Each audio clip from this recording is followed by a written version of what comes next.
হ্যাঁ তো পুলিশ বাবু। তাহলে ওই কাগজপত্র দেখা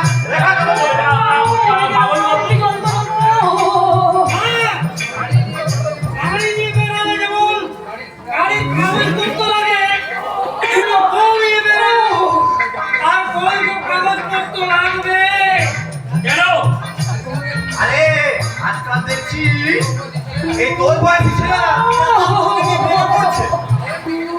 আরে বলেন কি পুলিশ বাবু? অন্যের বউকে ঠকানো যায়?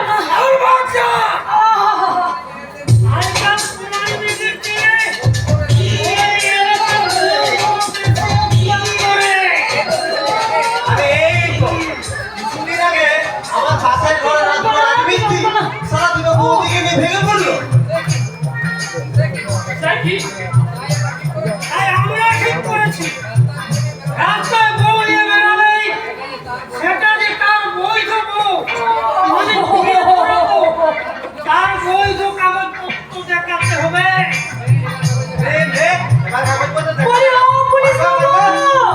আমি ওই বউ বটি গো, আমি অন্যের বউ নই। আমাকে তাড়াতাড়ি ছাড়ো, নইলে বাচ্চা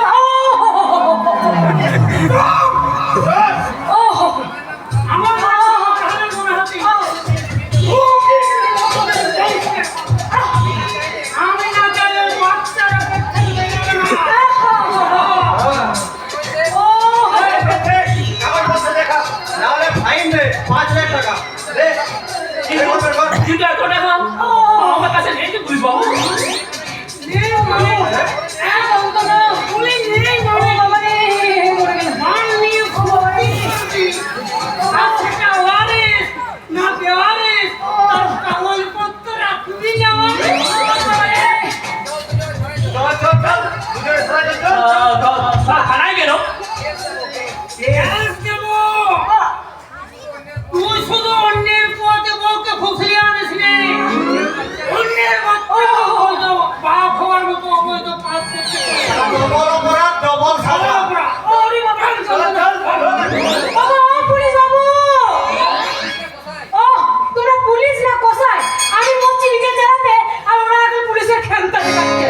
শোনো, যেমন গাড়ির কাগজপত্র না দেখালে গাড়ি থানায় নিয়ে চলে যায়, তেমনি আমাকে থানায় নিয়ে চলো। চলো।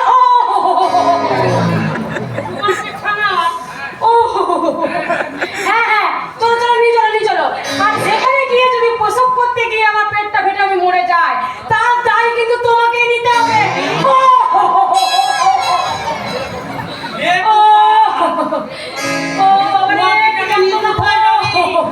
নিজে দেখছি শালা এই নিজেদের জালে ফেসে পড়েছিস। কি হলো কি? হ্যাঁ, দাঁড়িয়ে কি বলবি বিড়বিড় করছো? চলো নিয়ে চলো, আমাকে থানায় নিয়ে চলো। আচ্ছা ঠিক আছে, আমরা হলো রাত পুলিশ, তাই একটু আমাদের শরীরে জলমা বেশি। কি জল? তুমি পথই বলে তোমাকে 11 মতো ছেড়ে দিচ্ছে। অন্য কেউ হলে বুঝিয়ে দিতাম। কি? আমার না আমাদের হারাবো না। বউদের নেমে দেবো তোদের পৌঁছে। আমার নাম সমাধার জন্য আর বুঝেছিস? বুঝেছিস? যাক বাবা, সালা হারামজাদা পুলিশগুলো পালিয়েছে বাবা। হ্যাঁ পালিয়ে গেছে।